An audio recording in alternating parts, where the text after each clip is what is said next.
तो बच्चों welcome to beginner study. तो आज हम शुरू करने वाले हैं क्लास 12th केमिस्ट्री। बने रहिए हमारे साथ क्योंकि हम आपको बोर्ड एग्ज़ाम 2025 के लिए पूरी तरह से प्रिपेयर करके यहाँ से भेजने वाले हैं। तो उम्मीद हम यही करेंगे कि आप लोगों को ये क्वेश्चन अच्छे से समझ में आएगा, और अगर समझ में आए तो प्लीज़ कमेंट कीजिएगा, ना समझ में आए तो भी कमेंट कीजिएगा ताकि हम नेक्स्ट वीडियो में और बेहतर तरीके से उसको एक्सप्लेन कर पाए। तो चलिए स्टार्ट करते हैं। क्वेश्चन है, टिंचर आयोडीन के विभिन्न अवयव क्या हैं? तो देखिए, tinctures of iodine is an antiseptic solution, यानी आयोडीन का टिंचर एक एंटीसेप्टिक घोल है। अब जैसे कट फट जाता है ना, हम लोग बेटाडीन यूज़ करते हैं ब्लड को रोकने के लिए, ब्लड की सफाई के लिए। तो जब कट फट जाता है सर वगैरह, तो हम वहाँ पे या बदन हाथ कहीं पे भी चोट वगैरह लगता है तो जो हम यूज़ करते हैं उसी केमिकल को हम लोग क्या बोलते हैं बच्चों? Tincture iodine. क्या बोलते हैं? Tincture iodine. देखिए यहाँ पे जैसे दिख रहा होगा आपको, इसके ब्रेन में चोट लगा था और इसने पट्टी किया, तो यहाँ जो लगाया है ये क्या है? Tincture iodine. इससे क्या होता है ना कि ब्लड जो है वो रुक जाता है, मतलब बहता नहीं है, और साथ में जो वहाँ पे जो बैक्टीरिया वगैरह कीटाणु वगैरह होते हैं उन सबको वहाँ से नष्ट कर दिया जाता है। सफाई करने के लिए भी हम टिंचर आयोडीन का यूज़ करते हैं, कटे फटे घाव ताव इन सब जगह पे। तो आयोडीन टिंचर इसी को कहते हैं। अब देखिए यहाँ पे कुछ समझ लीजिए अच्छे से। It is prepared by dissolving iodine in a mixture of ethanol and water, यानी यह एथेनॉल और पानी के मिश्रण से में आयोडीन को भंग करके तैयार किया जाता है। ठीक है। उसके बाद a tincture of iodine is used to disinfect any cut or wound area in the body, यानी शरीर में किसी भी कट या घाव के क्षेत्र कीटाणु रहित करने के लिए, जिसमें कीटाणु ना रहे, है ना, आयोडीन की एक टिंचर का उपयोग किया जाता है। तो आप समझ गए होंगे टिंचर आयोडीन का उपयोग क्यों किया जाता है। जब हमारा कहीं कटफट जाता है तो वहाँ कीटाणु ना रहे, उसके बचाव के लिए हम लोग उसका यूज़ करते हैं।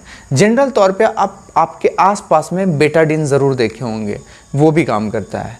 साथ में आपने लोग कभी कभी देखते हैं तो क्या भाई तो डेटॉल ले आओ, तो वो भी टिंचर आयोडीन का ही काम करता है। चलिए आगे देखते हैं। इलास्टोमर क्या है? ठीक है, व्हाट इज इलास्टोमर?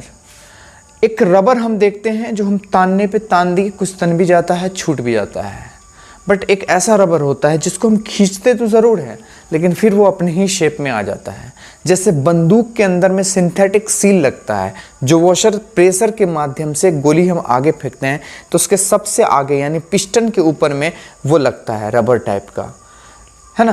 तो उसको हम क्या करते हैं, ईजिली उसको हम लगा पाते हैं, वो शेप नहीं बदल पाता।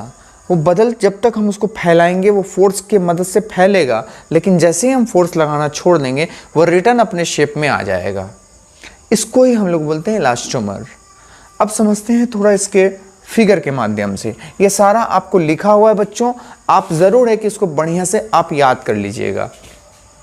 The polymers which can be easily stretched by applying force, जब हम उस पर बल लगाएंगे तब वो easily फैल जाएगा, and can regain their previous shape after the force is removed, जब जैसे ही हम बल को छोड़ेंगे फिर से वो पहले वाले शेप में कन्वर्ट हो जाएगा। आर कॉल्ड इलास्टोमर्स, इसको ही हम लोग क्या बोलते हैं? इलास्टोमर्स बोलते हैं। आई थिंक आपको समझ में आ गया होगा। बाय ग्राफ हम समझाएंगे तो आपको और बेहतर तरीके से समझ में आएगा। चलिए थोड़ा और पढ़ते हैं। These polymers have very low intermolecular forces, यानी इन बहुलकों में अंतर आणविक बल बहुत कम होता है। अब इसको देखिए, ये शब्द ये जितना भी आप देख रहे हैं ये सारा का सारा जो है ना आपको इलास्टोमर ही है। इसको हम खींच के ऐसे बड़ा कर देंगे लेकिन फिर से वो अपने ही शेप में रिटर्न हो जाएगा।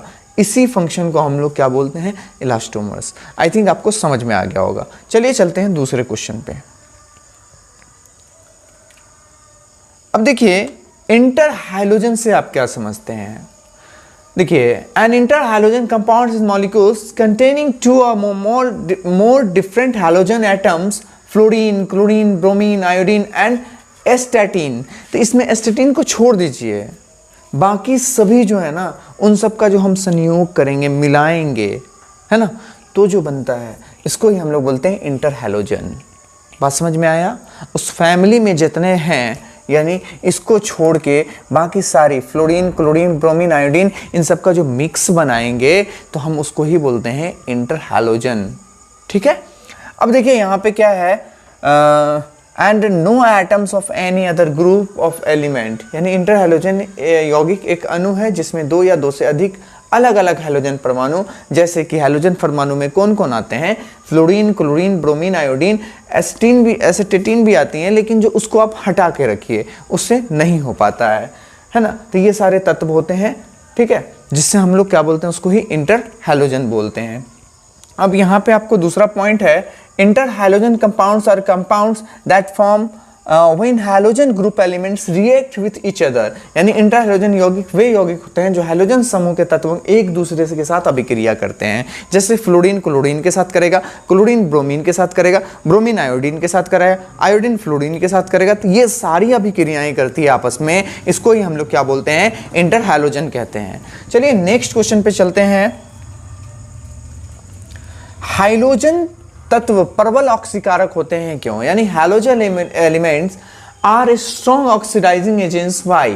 देखिए सबसे पहली बात आप समझ लीजिए, इसको थोड़ा अच्छे से हम समझाने की कोशिश करेंगे।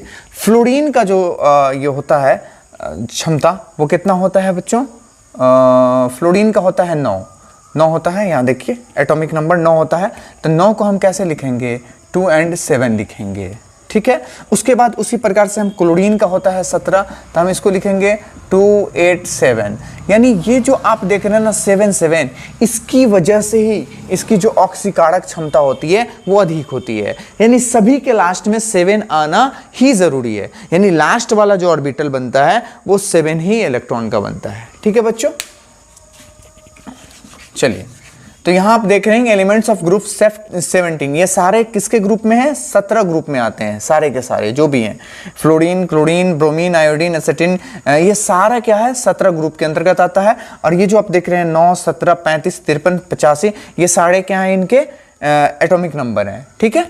तो अब यही बता रहा है कि भाई इस फैमिली के अंदर में जो आता है सभी, है ना, और उसको जो हम लिखने का जो तरीका है हमारा, उसमें लास्ट में 7 आता है, सभी में आता है, इक्वली आता है, इसलिए यह क्या है, एक प्रकार का प्रबल ऑक्सीकारक है, ठीक है बच्चों। चलिए देखिए, फ्लोरीन क्लोरीन से बड़ा है, क्लोरीन ब्रोमीन से बड़ा है, ब्रोमीन आयोडीन से बड़ा है, यानी इसलिए हैलोजन प्रबल ऑक्सीकारक होते हैं तथा इनकी ऑक्सीकरण क्षमता का क्रम होता है फ्लोरीन यानी F2, और उसके बाद होता है क्लोरीन, फिर होता है ब्रोमीन और फिर होता है आयोडीन। तो इस तरह से आपको उम्मीद करते हैं कि समझ में आया होगा। चलिए चलते हैं नेक्स्ट क्वेश्चन पे।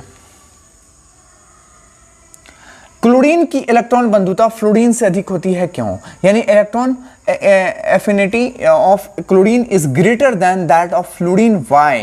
तो देखिए सबसे मेन चीज है क्या कि इसके अंदर में, इसको हम समझते हैं, ये देखिए हम इस प्रकार से हमने फ्लोरीन का बनाया, ठीक है बच्चों, फ्लोरीन का बना लिया। तो फ्लोरीन में टोटल कितने होते हैं, 9, है ना, एटॉमिक नंबर हम बात कर रहे हैं। तो अब 9 होते हैं तो हम इसको कैसे लिखेंगे, 2, 7, यानी इसके इस वाले इसमें कितना होगा, 2 इलेक्ट्रॉन, और बाकी वाले में हो जाएगा 1, 2, 3, 4, 5, 6, 7, यह फ्लोरीन का है। उसी प्रकार से हम क्लोरीन पे आ जाएंगे। तो ये क्लोरीन में टोटल कितने होते हैं, 17 होते हैं। तो 17 को हम ऐसे लिख सकते हैं 2, 8, 7, यानी हम जो ग्राफ बनाएंगे ये उससे थोड़ा बड़ा हो जाएगा, जैसे ये छोटा फिर बड़ा फिर बड़ा फिर बड़ा, है ना। तो हम उसको बनाएंगे कैसे, हम इसमें तो हम स्पेस नहीं है इसलिए हम नॉर्मली बना रहे हैं, इसको समझ लीजिए बस। ये मेरा क्या बन जाएगा, क्लोरीन का बन जाएगा। तो ये रख लीजिए और ये भी रख लेते हैं। तो इस जगह पे तो सबसे पहले कितना है, 2 है, तो यहाँ पे 2 इलेक्ट्रॉन दे देंगे। फिर उसके बाद क्या है, यहाँ पे 8 है, तो 1, 2, 3, 4, 5, 6, 7, 8। फिर क्या इतना 7 है, तो 1, 2, 3, 4, 5, 6, 7, 8, सॉरी 7 ही होगा। तो इसी वजह से, है ना, due to small size of fluorine, fluorine size में छोटा है, इसलिए electron charge density is high. Electron की जो चार्ज डेंसिटी यानी आवेश घनत्व है वो ज्यादा होती है। Hence the value of electron affinity of F is less than Cl, यानी क्लोरीन, यानी F की आकार छोटा होने के कारण इलेक्ट्रॉन का आवेश घनत्व ज़्यादा है, इसलिए फ्लोरीन की इलेक्ट्रॉन बंधुता का मान क्लोरीन से कम होता है। तो आपको समझ में आ गया होगा कि हम आपको क्या समझाना चाह रहे हैं। तो आप याद रखिएगा, फ्लोरीन की जो इलेक्ट्रॉन बंधुता होती है वो क्लोरीन से कम होती है। तो उम्मीद करते हैं आपको समझ में आया होगा। इसी तरह की वीडियो के लिए आप प्लीज़ हमारे चैनल को सब्सक्राइब करें और शेयर करें। अगर आपको समझ में नहीं आ रहा तो प्लीज़ कमेंट करें ताकि हम आपकी हेल्प कर सकें। Thank you for watching my video.